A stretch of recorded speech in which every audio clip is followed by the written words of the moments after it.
자, 10번 문제는 내부 통제 제도에 관한 문제입니다. 내부 통제 제도의 목적은 세 가지가 있는데 그 목적에 해당하지 않는 것이 무엇이냐 하는 거죠. 그래서 여기에 보기 4개 중에 목적 3개가 뭐냐 하면은 첫째가 기업 운영의 효율성과 효과성 확보, 두 번째가 회사 재무정보의 신뢰성 확보, 재무정보 신뢰성 확보, 세 번째가 관련 법규 및 정책의 준수, 이렇게 돼요. 목적이. 그러니까 아닌 것은 2번인 거죠. 재무상태 양호라는 것은 내부 내부 통제 제도의 목적과는 동떨어진 얘기입니다. 그래서 내부 통제 제도의 목적 하면은 요 세 가지가 있기 때문에 요 세 가지는 암기 사항이에요. 네. 첫째, 기업 운영의 효율성. 뒤에 것까지는 뭐 몰라도 돼요. 기업 운영의 효율성. 요거 기억하기 좋잖아요. 기업 운영의 효율성. 두 번째, 우리가 지금 하고 있는 재무회계가 뭐예요? 유용한 재무회계를 생산을 한다는 것은 신뢰성이 확보가 돼야죠. 그래서 재무정보의 신뢰성 확보. 네? 신뢰성. 이거 기억하시면 되고. 그 다음에 세 번째는 내부 통제를 통해서 관련 법규나 정책을 준수하면서 회사 경영이 이루어져야 되겠죠. 관련 법규 및 정책의 준수가 세 번째 내부 통제 제도의 목적입니다. 이거 알아두셔야 돼요. 암기사항이죠. 자, 이제 11번부터 5문제는 부가가치세 문제인데요. 네, 부가가치세법의 이론을 여러분이 조금 튼튼히 해놓으시면 이 5개 다 맞출 수 있어요. 부가가치세가 이론이 재무회계 이론보다 사실 쉬워요. 부가가치세 이론 여러분 책의 양으로 보면 얼마 되지도 않고요.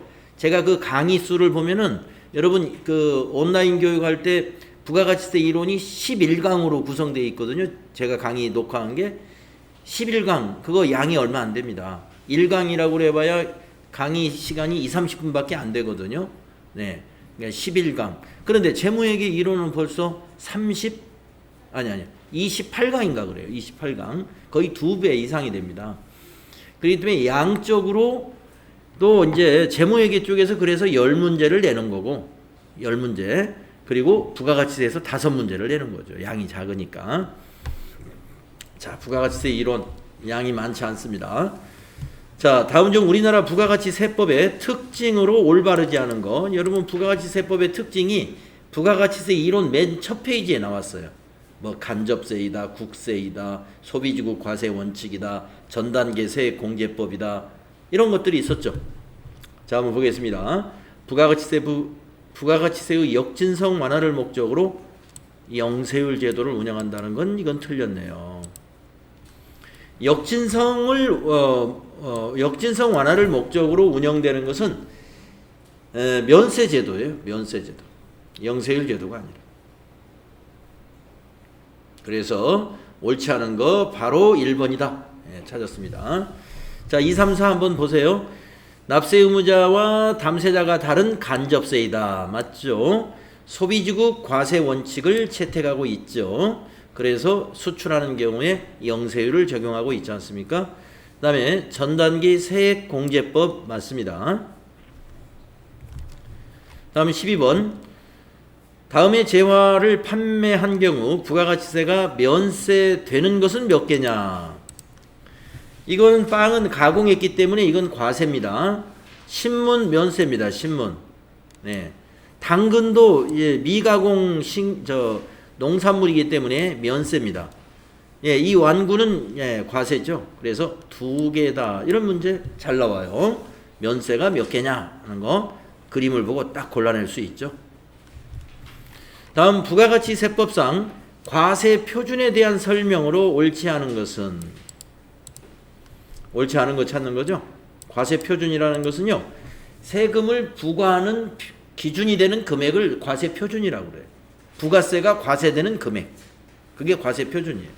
1번 재화 수입에 대한 과세 표준은 관세의 과세 가격과 관세, 개별소비세, 주세, 교통에너지, 환경세, 교육세 및 농어촌 특별세의 합계액으로 한다.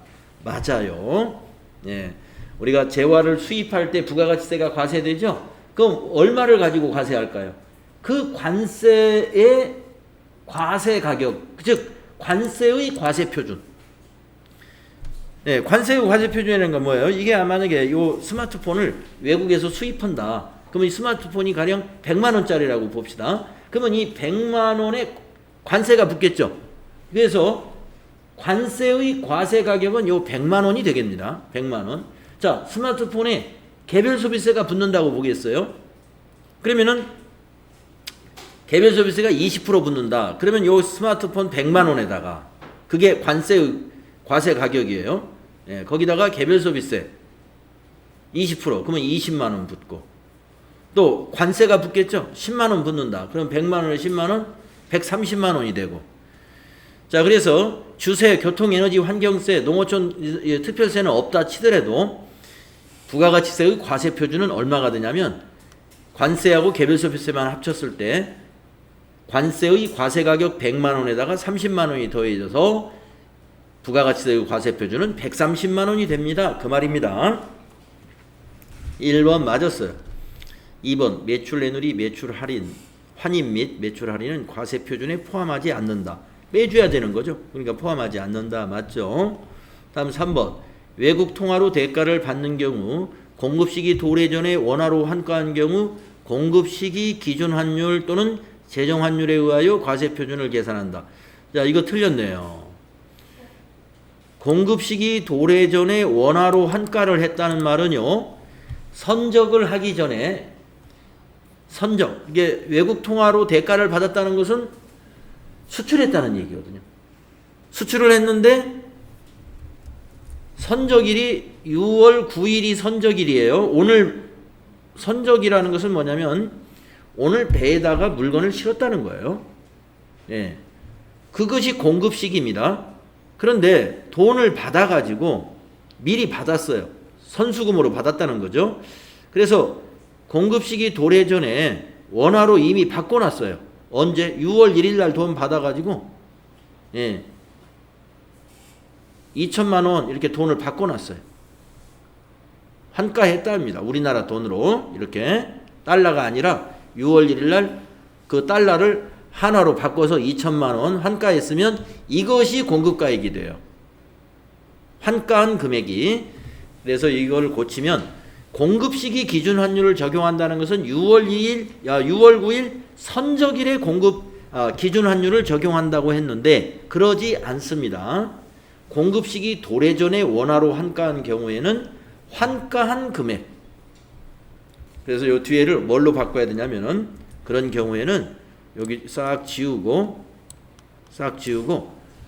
환가한 금액이라고 써야 돼요. 환가한 금액. 보통 우리 환전이라고 그러죠. 환전한 금액을 그냥 과세 표준으로 계산해야 돼. 그것이 아니라 외국 통화를 선적일 이후에 받았다, 돈을. 그러면 이제 외상매출금이었다는 거죠. 외상매출금을 받은 것은 돈 받는 날에 환율을 적용하는 게 아니라 그때는 이 공급 시기의 기준 환율을 적용합니다. 공급 시기 기준. 그러면 우리가 수출품의 공급 시기는 언제냐면 아까 말씀드린 선적일입니다. 선적일. 배에다가 실었거나 우리가 기적이라고도 같아요. 비행기에다가 적재한. 예. 그래서 기적일 또는 선적일이 수출품의 공급 시기라는 거 여러분 알아두시고요. 돈을 외상으로 나중에 받기로 한 것은 전부 선적일의 기준 환율이나 제정 환율을 가지고 과세 표준을 계산합니다. 그 다음에 4번 대가의 일부로 받는 운송보험료는 과세 표준에 포함한다. 그렇습니다. 대가의 일부로 받는 것은 모두 과세 표준에 포함된다고 여러분 얘기한 적 있죠? 예, 그렇습니다. 그래서 옳지 않은 것은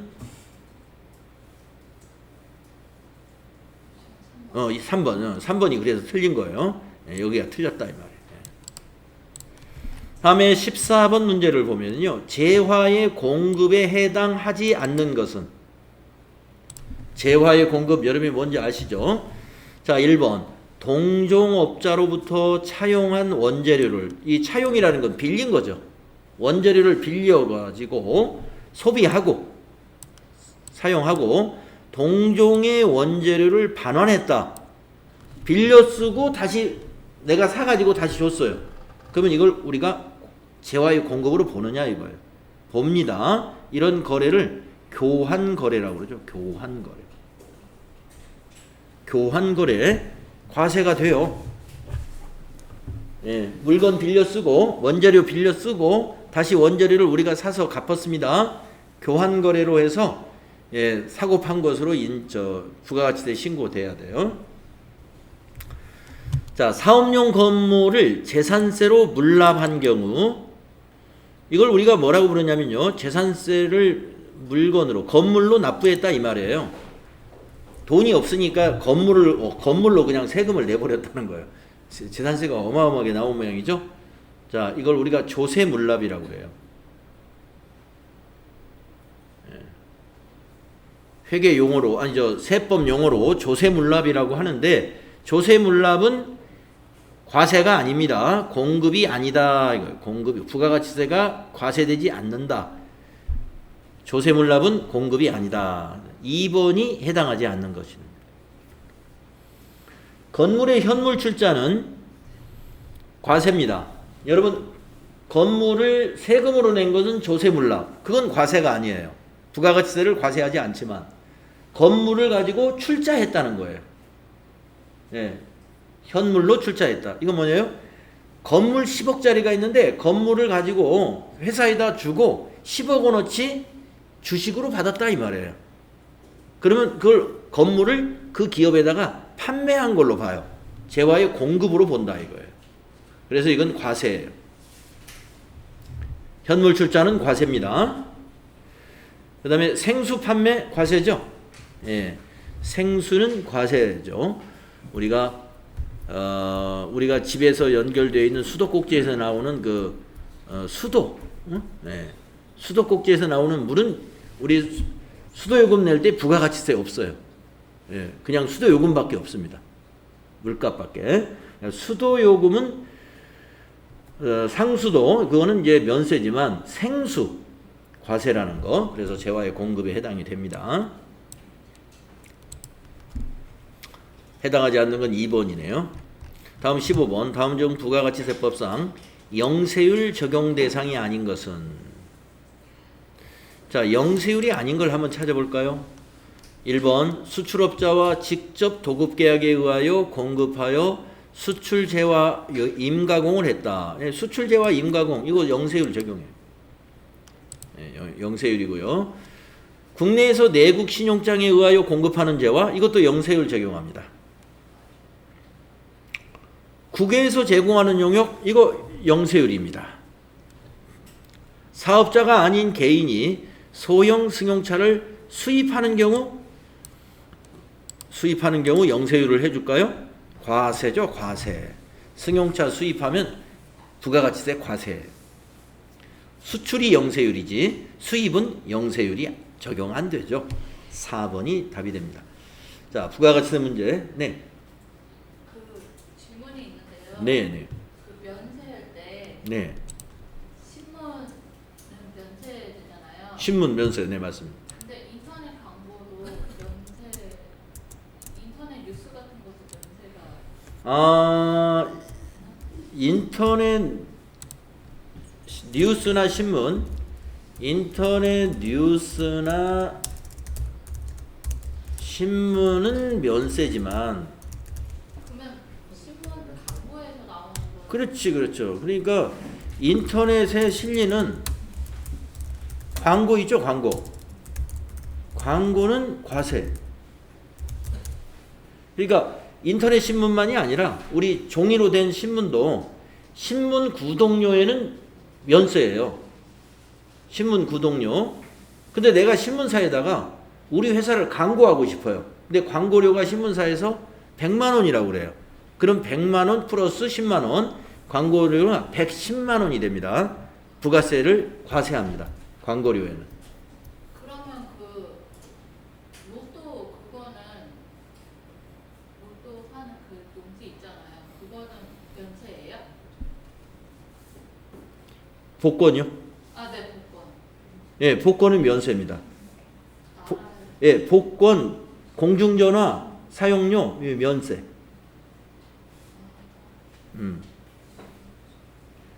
네, 복권은 면세입니다. 복권이나 공중전화라고 있죠. 요즘 뭐 핸드폰 때문에 안 씁니다만은 면세. 그래서 예, 신문하고 광고하고를 여러분 이제 구분하실 줄 알면 돼요. 예, 신문에 낸 광고다. 그건 과세예요. 그냥 신문 자체만 면세인 것입니다. 자, 그 다음에 이제 우리가 모의고사 1회에 실무 수행 문제를 같이 한번 또 풀어보도록 하겠습니다. 우주산업으로 한번 여러분 로그인 해보실까요? 우주산업으로 한번 로그인 해볼까요?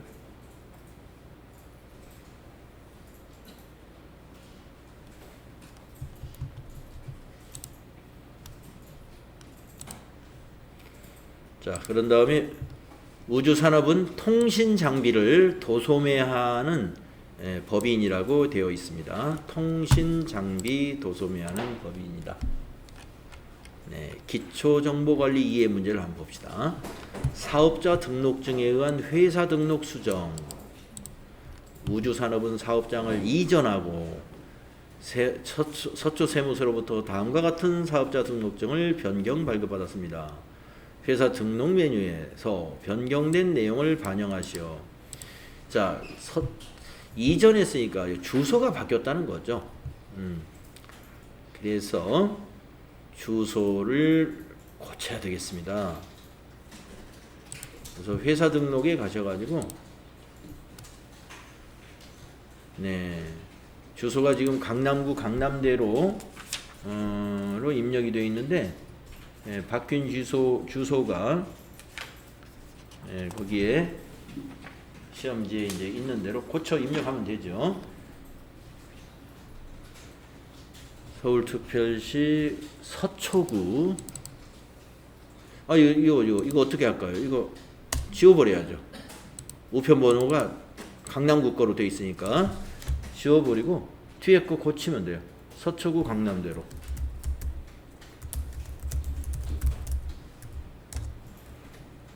띄우고 160-2. 근데 이제 여기서 또 주의할 것은 뭐냐면은 이렇게 고치잖아요. 이렇게 이 주소 변경은 여기 밑에 있는 지방세 법정 코드하고도 관련이 있기 때문에 제 생각에는 이걸 타이핑하는 것보다는 우편번호 검색이 더 유리합니다. 예, 주소 같은 경우 여기서는 왜냐하면 이게 바뀌어야 돼요. 서초구청으로. 예, 근데 이거 찾아주고 하는 이보다는 그냥 여기서 한번 제가 고쳐볼게요. 서초구로 바꾸고 그 다음에 밑에 주소를 강남대로 160-2 강남대로 160-2 하고 엔터 치면 이게 검색이 되잖아요.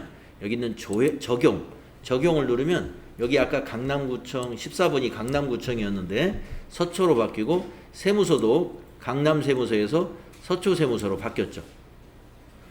우리가 여기 우편번호 검색을 하면 13번, 14번이 자동으로 이게 고쳐집니다. 근데 여러분이 만약에 우편번호 검색 안 하고 이걸 지우고 내가 여기다 타이핑을 다 했다 라고 했으면 여기 와서 여기 구에 있는 여기 서초구라고 되어 있잖아요. 그러니까 밑에도 바꿔주셔야 돼. 사업장 세무서하고 지방법정 코드를 바꿔야 되는데 그렇게 하는 이보다는 여기서 우편번호 검색을 시행하는 게 더 간단하겠습니다. 도소매 업종이나 업종 및 종목은 바뀐 게 없습니다. 대표자도 그대로고요. 이것만 고치면 되겠네요. 다음 문제.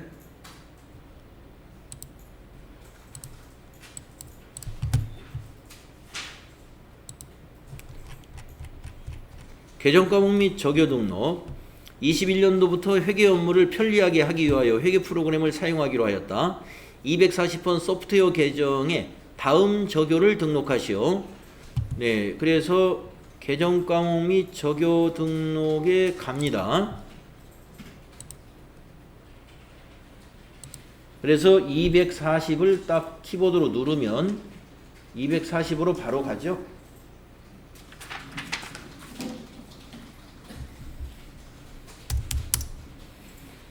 네, 소프트웨어로 되어 있고 여기 현금 적요, 대체 적요 입력하라는 거네요. 네, 1번 하고 나서 소프트웨어 구입 시 현금 지급서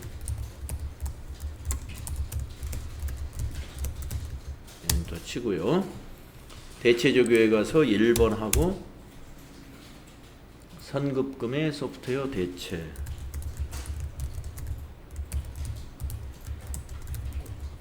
이렇게 입력하고 엔터 치면 됩니다.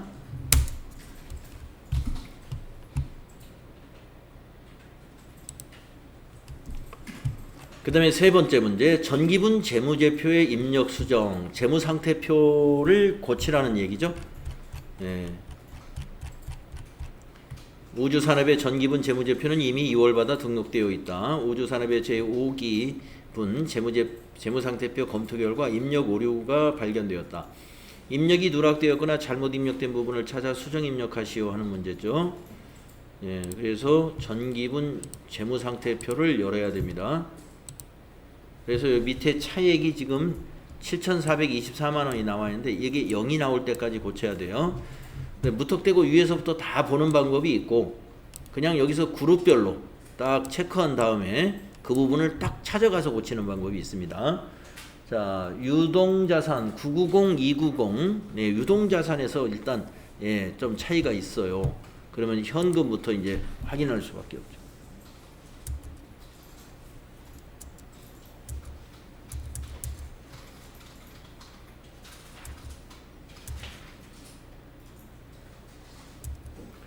네, 외상매출금에 대한 대손충당금 빠진 걸 확인할 수 있네요. 외상매출금이 108번이니까 요 밑에 빈 줄에다가 109라고 입력해야 돼요. 109하고 거기 대손충당금 금액을 입력해야 됩니다. 224만원입니다. 그리고 나서 유동자산을 보면 유동자산이 이제 맞았어요. 990, 290. 네, 그리고 이제 비유동자산 보세요. 비유동자산이 시험지는 52980인데 엄청 많죠. 비유동자산에 뭔가 큰 금액이 차이가 난 거예요. 어디서부터 비유동이냐? 건물부터 비유동이네요. 건물에 동그라미 하나 빼야 되겠네요. 예, 고쳐졌습니다. 건물 동그라미 하나 지우니까 밑에 차익이 0 나왔죠? 더 이상 고칠 게 없다는 거예요.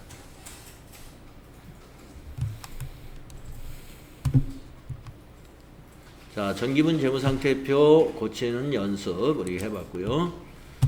자, 그 다음에 다른 문제가 이제 세 문제 다 끝났네요. 그래서 여러분 실제 시험에서는 이거 하고 나서 맨 뒤로 가는 게 현명한 거예요. 맨 뒤에. 네. 그리고 나서 여기 문제 2번으로 다시 돌아와서 또 하시면 돼요. 자, 우리는 같이 풀어보는 거니까 네. 여러분 혼자 연습할 때는 꼭 그렇게 연습하세요. 그렇게 습관을 들여야 시험장에 가서도 그 습관이 그냥 자연스럽게 나오는 거예요. 자, 1번 증빙에 의한 전표 입력 보겠습니다. 영업부에서 사용할 문구를 현금으로 구입하고 받은 영수증입니다. 문구를 샀어요. 이 거래가 지출증명 서류 미수치 가산세 대상인지를 검토하려고 한다. 거래 자료를 입력하시오. 소모품 B로 회계 처리할 것. 이렇게 개정 과목을 딱 찍어주면 반드시 이걸로 해야 됩니다. 뭐 이걸 안 찍어줘도 문구를 구입했다 그러면 소모품비로 처리하는 거 예, 잘 처리한 거예요. 자, 이제 입력할까요? 8월 2일 날짜 일반 전표에 8월 2일 현금 샀으니까 출금으로 하면 간단하죠. 출금하고 소모품비 830번. 네, 거래처는 필요 없습니다. 금액만 입력하면 되죠. 예, 금액이 10만원이란 말이에요. 100 플러스. 그리고 나서 여러분이 여기에 가야 되죠. 영수증 수취명세서 만들러 가야 됩니다.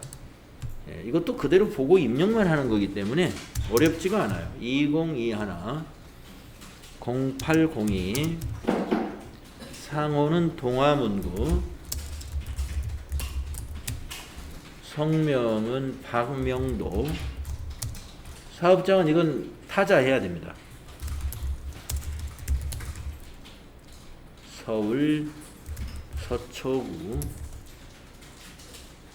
삭평대로 20길 7, 사업자 번호 127 40-91758,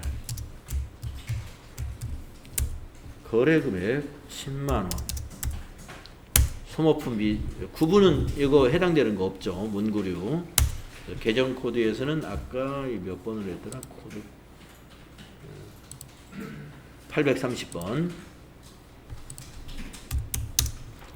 저교에는 문구 구입. 문구만 써도 상관없어요.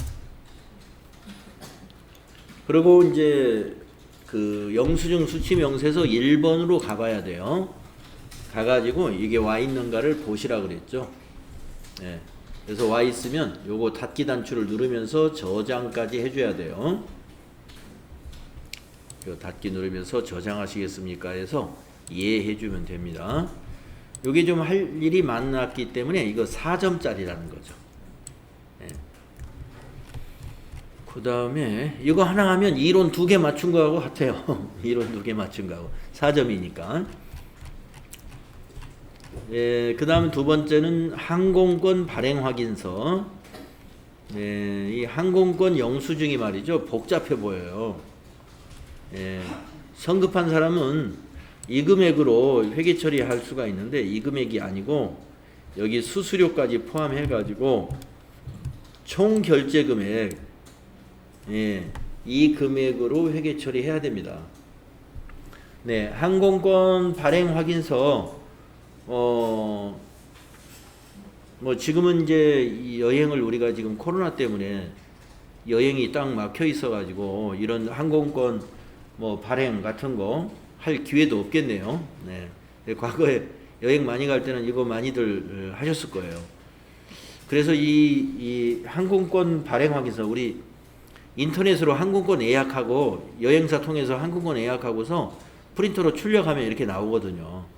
그래서 이거 보고 뭐 여비교통비 처리하라는 문제가 아주 자주 나왔었습니다. 코로나 때문에 이제 이런 영수증 안 나올지 모르지만 그래도 나올 수 있으니까 이 토탈로 회계 처리하세요. 자, 내용은 보면은 영업부 사원 김영호가 중국으로 출장을 가기 위하여 항공권을 신용카드로 구매한 영수증이라는 거예요. 예. 이것을 거래자료로 입력해봐라 이겁니다. 출장을 떠나기 위해서 항공권을 샀으면 여비교통비로 처리하면 됩니다. 그리고 신용카드로 구매했기 때문에 미지급금으로 부채로 인식하면 돼요. 네. 근데 신용카드가 어느 신용카드인가는 이 영수증을 봐야 나와요. 여기 신한카드. 네. 그래서 미지급금의 거래처가 신한카드로 걸어줘야 되는 그런 문제입니다. 자, 그래서 날짜도 여기 영수증을 봐야 날짜가 나와 있죠. 8월 3일입니다. 자, 일반 전표의 8월 3일 날짜에 차변에 여비 교통비 353 100원입니다. KRW가 한화예요. 353 100원. 대변에 미지급금. 거래처는 카드사예요. 신한카드입니다. 신한카드. 353 100원. 이렇죠. 이렇게 입력하면 맞는 거예요. 3점짜리죠. 그래서 AT 시험에서는 회계 처리하라는 문제가 결산 문제 한두 개 빼놓고는 거래자료 입력이라든가 부가가치세 문제는 전부 다 이런 증빙을 보여주고 그 증빙을 보고 회계 처리하라 이렇게 나와요. 그래서 그 AT 시험의 특징을 보면은 실무 중심의 자격 시험이다. 그러니까 우리가 실무에 가면은 누가 이렇게 편지를 써주고 회계 처리하라는 게 아니라 이런 영수증을 준단 말이에요. 예? 영수증을 딱 보고 이 내용이 뭔지 파악을 해서 회계 처리해야 돼요. 그래서 우리가 회계 처리하기 위해서는 영수증이 이것은 신용카드 매출 전표인지 현금 영수증인지 간이 영수증인지 아니면 세금 계산서인지 계산서인지 이런 것들을 다 분별할 수 있어야 되겠죠. 그리고 그러기 때문에 이 다양한 증빙들을 이렇게 제시를 해 주는 겁니다. 어음도 그냥 직접 사진으로 해서 이렇게 보여주고요. 어음도. 근데 이제 어떤 시험은 어음 같은 거 사진으로 안 보여주고 말로 이렇게 써줘요. 약속 어음을 액면가 발행 금액은 얼마고, 발행인은 누구고, 지급기일이 언제고 이걸 글로 다 써주면 그걸 다 읽어서 하는 건데 그게 더 쉬울 수도 있는데 시험이 쉽고 어렵고를 떠나서 이렇게 실제 실물로 증빙을 보면서 우리가 학생들 입장에서 이렇게 미리 실물을 보면서 이 점표를 입력할 수 있다는 거, 그게 장점이죠. 다음에 3번 보겠습니다. 통장 사본에 의한 거래 입력, 통장 거래를 보고 거래 입력을 하는 거예요. 길성물산과 상품 판매 계약을 체결하고 계약금이 보통예금으로 입금된 겁니다. 계약금이 입금됐다, 받았다는 뜻이죠. 그래서 여러분 계약금 관련 개념 과목이요, 2개가 있는데 받은 것은 선수금, 우리가 지급했으면 선급금이잖아요. 선수금하고 선급금하고 헷갈리지 마세요. 네. 입금되었다, 즉 받은 것은 받을 수, 선수금. 네. 지급했다, 이체시켰다, 그러면 우리가 지급했다는 거죠. 선급금. 계약금은 선수금과 선급금이 있습니다. 우리가 이건 받은 거니까 선수금 부채로 처리하고 차변에 570만 원을 보통예금으로 회계 처리하는 그런 문제죠. 자, 8월 9일입니다. 날짜 8월 9일로 고치시고 차변에 103번 보통예금, 은행을 정확하게 써주는 거예요.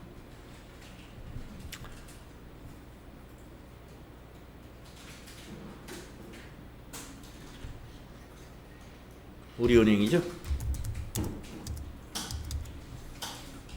570 대변의 선수금, 거래처 넣어야 됩니다. 선수금도 259만. 길성물산이죠. 길성물산 570만 원. 네, 이렇게 입력하시는 거예요.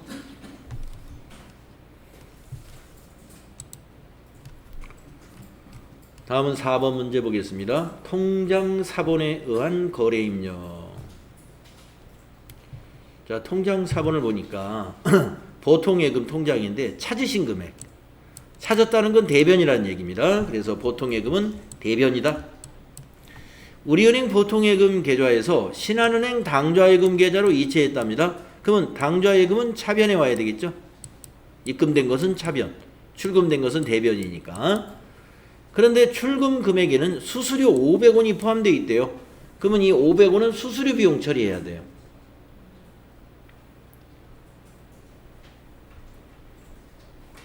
네.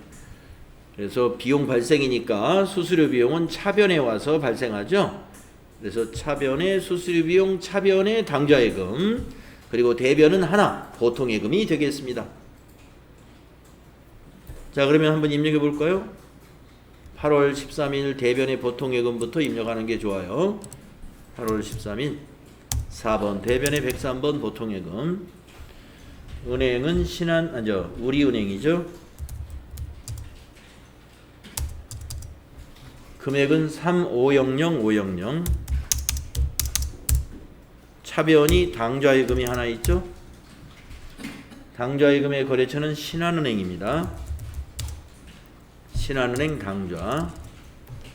얼마가 들어왔을까요? 3500000이 들어왔겠죠. 그리고 나머지 500원은 차변의 비용 발생, 수수료 비용인데, 자, 여러분 800번대 할까요? 900번대 할까요? 네, 800번대 써야 됩니다. 네, 우리가 은행에서 은행으로 이 계좌 이체하는데 들어가는 그 수수료는 판매 관리비로 봐줘야 돼요. 영업 외적인 것은 아니에요. 그래서 800번대 수수료 비용으로 처리해야 맞는 겁니다. 900번대는 영업의 비용이에요. 영업 외적인 수수료. 이건 영업과 관리와 관련이 있어요. 그래서 831을 써야 됩니다. 코드. 우리 여러분들 비용 코드를 선택할 때 이 판매 관리비는 800번대 선택해야 되고 영업의 비용은 900번대 써야 됩니다. 600번대나 700번대는 우리 시험 볼 때 절대 쓸 일이 없어요. 500번대도 마찬가지. 예? 500번대, 600번대 또는 700번대 코드는요. 여러분 FAT 1급 시험 볼 때는 절대로 이거 쓰는 문제는 안 나옵니다. 그래서 코드 선택하실 때 엉뚱하게 뭐 500번대나 600번대, 700번대에 같은 이름이 있어가지고 그거 딱 찍어버리면 틀리는 거예요. 절대 쓸 일이 없다. 도소매업에서는 비용은 800번대 아니면 900번대밖에 없습니다. 그것만 쓰셔야 돼요.